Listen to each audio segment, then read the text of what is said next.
চলে যায় সিঙ্গাপুর, আর আমার বালিয়াডাঙ্গির একজন গরিব মানুষ ক্যান্সার নিয়ে ঢুকে ঢুকে বালিয়াডাঙ্গিতে মরতে হয়। কথা কি ভুল বলছি ভাই? সেই জন্য আজকে সুযোগ আসছে, সময় আসছে, এই বালিয়াডাঙ্গিতে ঢেলে সাজাতে হবে।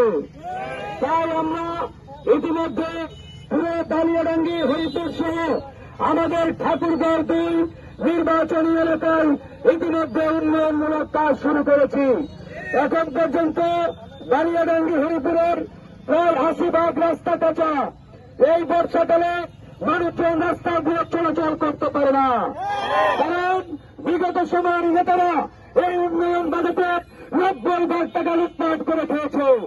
রাস্তার নামে বাজেট হয়, ব্রিজের নামে বাজেট হয়, হাসপাতালের নামে বাজেট হয়, কিন্তু নেতারা ওই বাজেট রাস্তা না করে নিজেদের পকেট ভারী করে।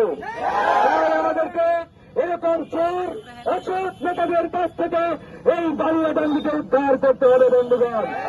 তাই আগামীতে আমি ফারুক হাসান এই বালিয়াডাঙ্গি চৌরাস্তা থেকে ঘোষণা দিচ্ছি, আগামীতে আমি যদি এই এলাকা থেকে নির্বাচিত হই, এই বালিয়াডাঙ্গিতে আধুনিক বালিয়াডাঙ্গি হিসাবে গড়ে তুলব।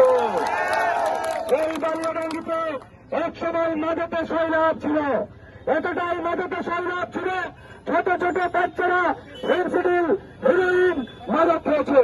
আগামীতে যাতে এরকম পরিস্থিতি না থাকে, ইনশাআল্লাহ মাদক মুক্ত বালিয়াডাঙ্গি আমরা প্রতিষ্ঠা করব।